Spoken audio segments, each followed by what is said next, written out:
Experiencias inclusivas e incluyentes. Transformando imaginarios y representaciones sociales. Experiencias inclusivas e incluyentes, una producción del INSI y la Universidad Minuto de Dios. Hoy vamos a tratar un tema que tiene que ver con todo el país, el derecho al voto.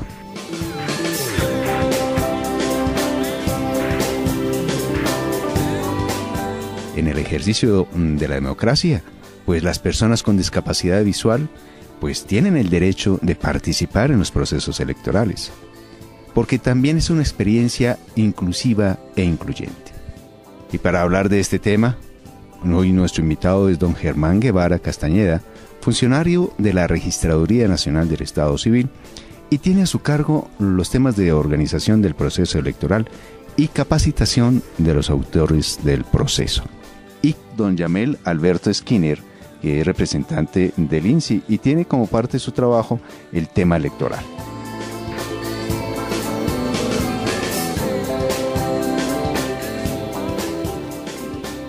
Pensemos en esto. Este es un caso de la vida real tomado de las páginas de la Protección Constitucional y Derechos Fundamentales de las Personas Discapacitadas. Los jurados de una mesa de votación se negaron a ayudar a una mujer en el señalamiento de los candidatos por los que quería votar, pues no lograba distinguir visualmente los nombres y números de los candidatos, debido a las deficiencias visuales que sufre. Los jurados le manifestaron que introdujera el tarjetón en blanco, lo cual hizo.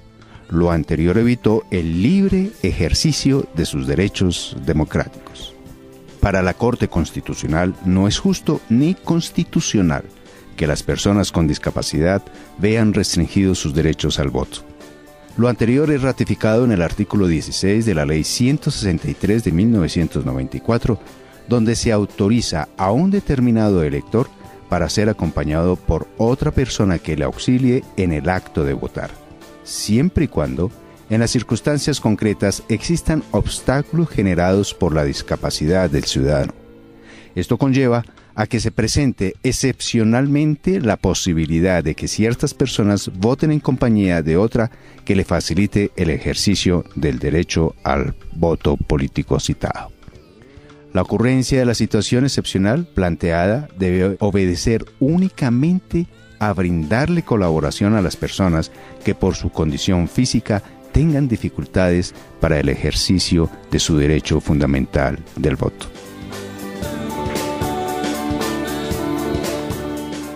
Bueno, don Germán, primero que todo cuéntenos un poquito cuál es su trabajo allí en la Registraduría Nacional del Estado Civil. Bueno, junto con el equipo de trabajo de la Dirección de Gestión Electoral, tenemos a cargo todo lo que es la planeación y organización de un proceso electoral, los temas logísticos, el tema de capacitación de los diferentes actores del proceso. Estamos hablando de jurados de votación, funcionarios testigos electorales, partidos políticos, fuerza pública y todas las personas que de alguna u otra manera participan directamente en el desarrollo del proceso electoral. Uno pensaría que pues en el ejercicio democrático de nuestro país, que afortunadamente pues hay elecciones no cada 4 años, en la realidad estamos haciendo elecciones cada 2 años. Uno pudiera pensar que la gente ya tiene la dinámica del proceso electoral, que ya conoce cómo es el proceso de la elección de los candidatos, su participación, el desarrollo de los tarjetones, cómo es que uno va hasta la cabinita allí y deposita el voto. Uno pensaría que eso ya está metido pues en la mente de las personas. No, no es así. El tema electoral, pues para nosotros que somos funcionarios es nuestro pan de cada día, es nuestro diario que hacer y no lo sabemos de memoria, conocemos todos los pormenores y la minucia. Pero los otros actores del proceso, hablando de jurados de votación, de testigos electorales, el mismo elector, es un proceso que adelanta cada 2, cada 3, cada 4 años, lo realiza ese día y después como que lo echa al olvido. Asimismo existen cambios de un proceso electoral a otro, ningún proceso es igual a otro. Por ejemplo, hace algunos años teníamos un modelo de tarjeta electoral, hoy tenemos otro. Entonces el elector debe aprender a manejar esas herramientas y es función del Estado por medio de la registraduría informar de manera general el manejo de esas herramientas de voto, pero también es responsabilidad de los partidos políticos y de los candidatos ilustrar a sus electores sobre cómo ejercer el derecho al voto para que puedan votar por estas personas. Y eso que se han arreglado mucho los centros de votaciones. Yo me acuerdo hace algunos años, por no decir muchos años atrás, El tema de las arengas y el tropel de gente que había alrededor de los puestos de votación, eso dificultaba muchísimo el proceso. Y a raíz de eso, todo eso se cambió. Ahora generalmente se hacen en unos colegios o se hacen en parques que se han preparado para ese tema. Esto se supondría que debería facilitar muchísimo más la posibilidad de hacer un voto libre, obviamente, porque no están allí arengando, y por otra parte, pues la comodidad de un sitio adecuado para esto. Bueno, es cierto, con la expedición de la denominada ley bajo techo, se obliga en la medida de las posibilidades y de la existencia de la infraestructura en los municipios que todos los puestos de votación estén bajo techo, estén cubiertos, sean sitios o recintos cubiertos que permitan garantizarle tanto a jurados, electores y testigos cierta comodidad y por lo menos protegerse de las inclemencias del tiempo. Eso por un lado. Hay sitios, pues por supuesto que por falta de infraestructura es imposible habilitar un sitio, un colegio, un escenario apropiado, y se debe recurrir a la ubicación de carpas en áreas públicas, parques, pero son la minoría. La idea es que esos sitios desaparezcan. Y el otro punto al que menciona, a la algarabía, a la fiesta que se forma alrededor del voto, altera y puede perjudicar a la libre decisión de los ciudadanos. Por eso la ley ha prohibido que el día de elecciones se haga cualquier tipo de propaganda política, incluso visual o incluso sonora. Esto que estamos comentando lo vemos mucho en las ciudades grandes, pero ¿cómo es el proceso? No en las ciudades grandes como Barranquilla, Cali, Medellín, Bucaramanga, en fin, sino en las ciudades pequeñas, en el Villorrio, allí perdido pues en la geografía nacional. ¿Cómo es el proceso? Pues hay diferencias fundamentales. En las ciudades grandes pues la gente va a lo suyo y vota, y realmente no tiene esa cercanía con los candidatos, con los partidos, como se puede tener en un pueblo, por ejemplo, en elecciones locales. Allí todos los candidatos, los jurados resultan siendo amigos, primos, conocidos, y hay mucha familiaridad, y eso hace que la política se viva con mayor pasión y con mayor interés individual por participar en la política, porque muchas veces quien genera mayor empleo es el mismo municipio. Entonces hay muchos interesados en que gane un determinado candidato u otro. Esto hace que se viva con mayor fuerza, con mayor pasión la política, y hace que la participación de la ciudadanía pueda llegar incluso a ser con manifestaciones de violencia, sí. Al ganar o perder un candidato, cosas que en las ciudades grandes no se suscitan. Bueno, hablemos ahora entonces de las personas con discapacidades.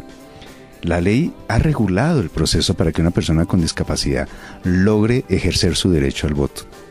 ¿Qué capacitaciones hace la registraduría, a través de quién o en colaboración con quién, para que las personas con discapacidad o por lo menos sus familiares sepan que están amparados por la ley para poder ejercer su derecho acompañados? Bueno, hay que primero determinar que hay varias etapas. En el proceso de inscripción de cédulas, si un ciudadano padece la limitación visual, lo indicado es que esta persona le informe al funcionario que está haciendo la inscripción de que esa persona tiene limitación visual, para que sea marcada y detectada posteriormente en los censos, y a esos puestos de votación, si el elector maneja el sistema braille, se le envíen las tarjetas correspondientes, pero eso parte de que la registraduría pueda identificar con precisión dónde vota esa persona que es invidente y además conoce el sistema braille. Ese es un primer paso. Un segundo paso es lo que permite la ley 163, que es el acompañamiento al elector al momento de votar. Pero hay que hacer una claridad con respecto al caso que usted mencionaba inicialmente, donde dice que los jurados no quisieron colaborar. Dentro de las capacitaciones que se hace a los jurados, a ellos se les indica que ellos tienen prohibido hacer ese tipo de acompañamiento. No es que el jurado no tenga la voluntad de hacerlo, es que lo tiene prohibido. Él es juez dentro del proceso. Él va a calificar unos votos. Expresamente dentro de la capacitación le prohibimos a él que haga ese tipo de acompañamientos. También se le prohíbe a los testigos electorales, con mucha más razón, porque los testigos electorales son parciales, ellos son adeptos a un candidato. Entonces ellos sería de muy mala presentación que un adepto a un candidato esté orientando a una persona invidente sobre cómo marcar, porque muy seguramente podría marcar de manera diferente a la intención del elector. También se le prohíbe a la fuerza pública. Entonces, ¿qué es lo indicado? ¿Qué es lo indicado para que tengamos claridad y no haya malos entendidos? Debe, en la medida de lo posible, la persona que padece la limitación ir acompañado por una persona de su confianza, y se le permitirá ir al cubículo con esa persona que es de su confianza. Y si por alguna razón va sola, cualquier otro ciudadano, cualquier otro elector que no sea ni jurado, ni testigo, ni policía, ni funcionario, podrá acompañarlo. Y esa instrucción la debe dar el jurado para permitirle que haya el acompañamiento, y segundo, para permitirle que no se someta a hacer filas en caso de que estas las haya. Bueno, para claridad de los oyentes y sobre todo para que lo tengan muy claro, si se da el caso de que Pepito Pérez, una persona invidente, llega al puesto de votación en compañía de Margarita, su esposa, ¿no es cierto? ¿Qué tiene que hacer? Tiene que manifestarle al jurado que padece la limitación visual o cualquier otro tipo de limitación que no le permita marcar por sí mismo, y pedirle al jurado que le permita, de acuerdo a lo que establece el artículo 16 de la ley 163, ir acompañado al cubículo. Hay dos tipos de acompañamiento. Uno en donde simplemente lo llevan, lo acercan porque la persona tiene problemas de desplazamiento, pero la persona puede marcar sola. Entonces van, lo dejan allí, la persona marca, después lo acompañan, lo llevan a que deposite el voto. Y el otro acompañamiento es cuando la persona definitivamente no puede ni siquiera marcar la tarjeta. No es solo el caso de los invidentes, hay personas que de pronto no tienen los brazos, no pueden marcar.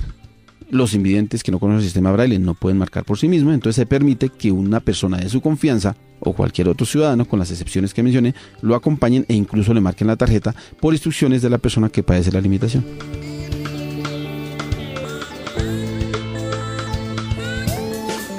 En el caso de braille, para mí es fascinante, porque es que verlos trabajar braille es increíble verlos.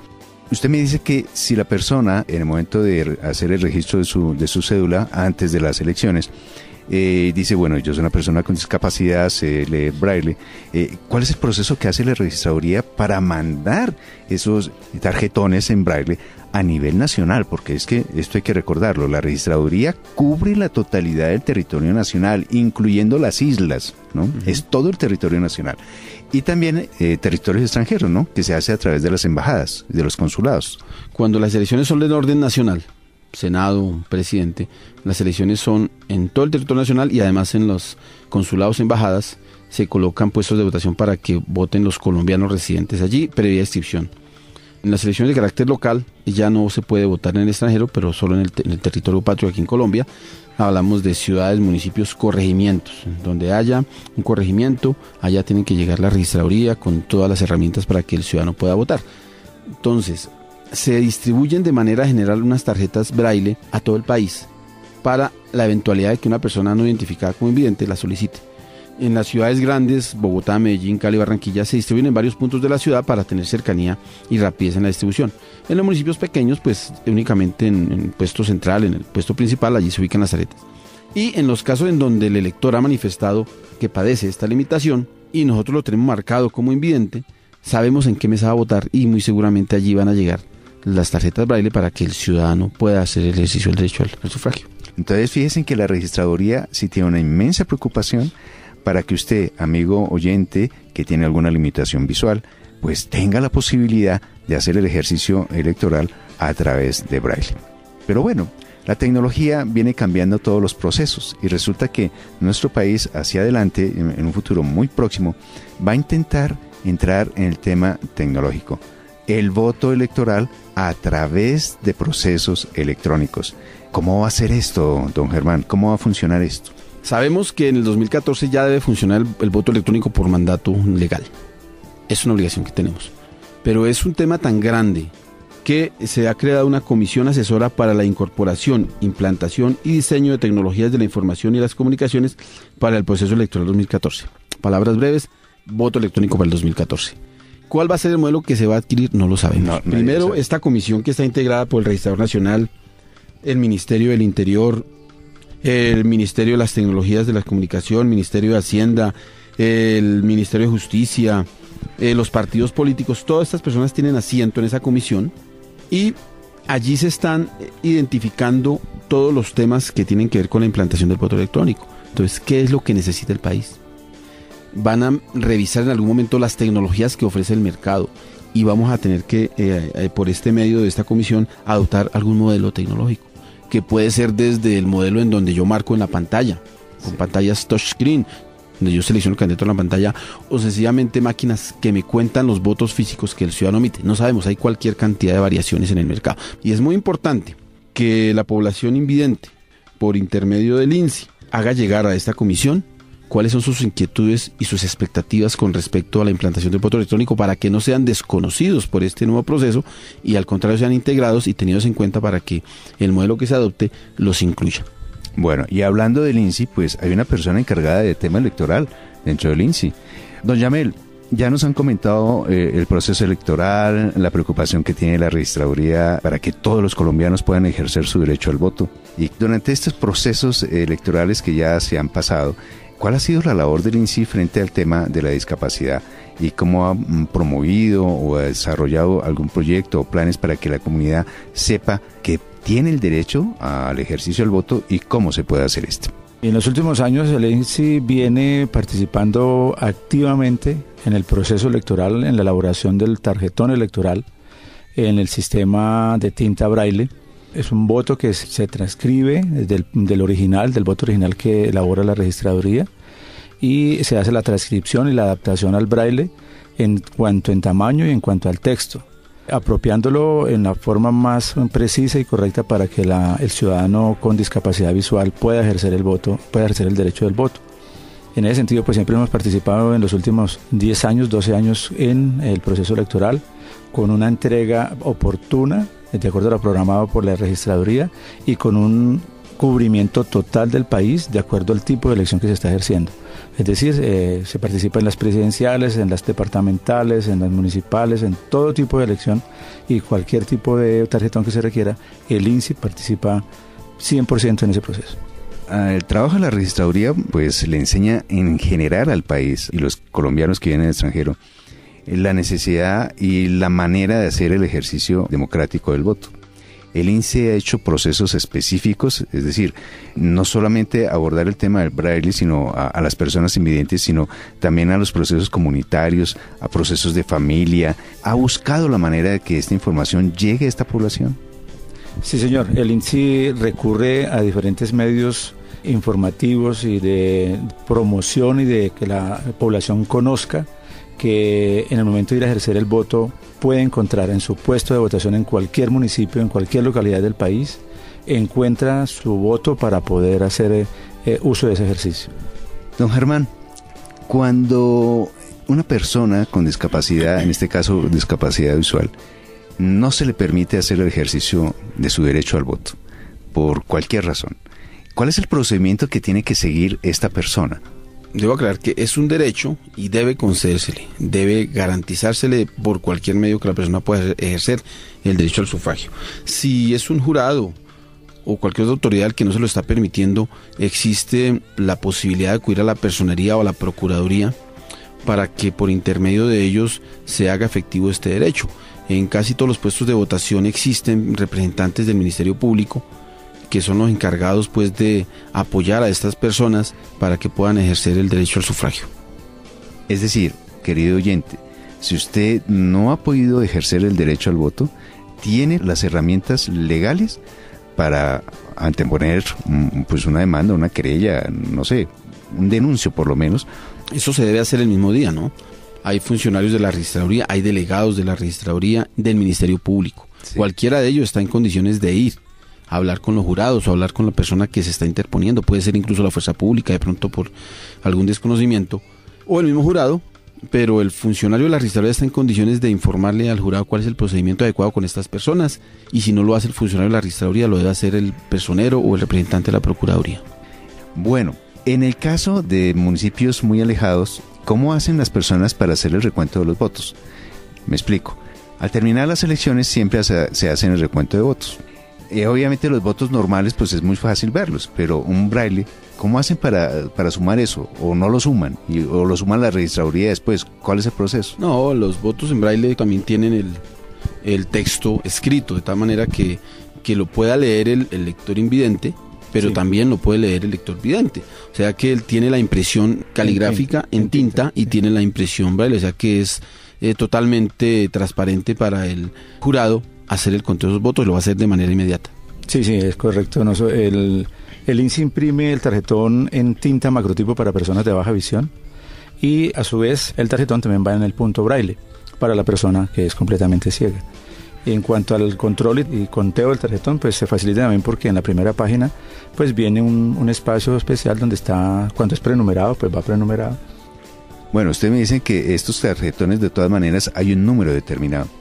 ¿Ustedes han calculado si las personas invidentes de todo ese total de votos que hacen ustedes, que imprimen, cuántos se gastan? Es decir, un 70, un 80, un 90, un 10, un 5, ¿cuántos? ¿Tienen esa referencia? ¿Lo han hecho alguna vez la registraduría o el INSI directamente? Sí, esos son datos a los cuales se llega de acuerdo a varios parámetros, digámoslo así. Es decir, la registraduría y también la entidad que hace la parte de logística y entrega del tarjetón a todo el país y el INSI tienen información y además tenemos datos históricos cuando ha habido elecciones, cuántos tarjetones hemos hecho. De todas maneras, por ley, la registraduría ordena la producción de determinado número de tarjetones, también basado en, como digo, en un hecho histórico o estadístico que viene de las anteriores. Y se llega a un cálculo más o menos, no real, pero sí que debe hacerse para que en ninguna parte, en ninguna población, en ninguna mesa vaya a faltar el voto. Que cualquier persona con discapacidad que llegue al municipio más alejado, a la comuna más apartada, pueda tener allí su voto. Ahora, a una comuna llegarán 2 votos porque allí sabemos que hay 2 ciegos. Pero a la capital del departamento tal mandamos 2.000 votos porque sabemos que en esa capital hay 3.000 o 4.000 personas con discapacidad y que de ese porcentaje, pues de acuerdo a los porcentajes que hay de votación y del abstencionismo y todas esas cosas, pues vamos a producir tanta cantidad de votos. Bueno, pero esto les ha permitido a ustedes eventualmente calcular qué tan abstencionistas son las personas invidentes o realmente son altamente participativos, ¿o no? Sí, yo no diría qué tanto es el abstencionismo de las personas con discapacidad. Yo diría es qué tanto les facilitan a ellos, las personas, su desplazamiento para ir a llegar a la mesa. Porque la persona con discapacidad llega hasta el sitio de votación, hasta cierto momento llega acompañado, pero ahí para adelante, como sabemos que es algo muy personal, muy individual, muy en secreto, pues de ahí en adelante la persona llega sola. Y es que eso es lo que se trata, que la persona sea autónoma en el ejercicio de su derecho y llegue a la mesa y ejerza su derecho al voto. Bueno, estimados oyentes, el tiempo se nos fue rapidísimo y ya saben, personas con discapacidad visual, ustedes tienen el derecho al voto y los pueden acompañar una persona de su confianza. Si no ha podido votar, tienen las personas allí de la registraduría que le podrán ayudar para que puedan ejercer su derecho. A don Germán Guevara Castañeda, funcionario de la Registraduría Nacional del Estado Civil, muchísimas gracias. Y a Yamel Alberto Skinner, muchísimas gracias, funcionario del INSI. Y a todos ustedes, bueno, esperamos encontrarnos en otra ocasión. Muchas gracias. Experiencias inclusivas e incluyentes. Transformando imaginarios y representaciones sociales.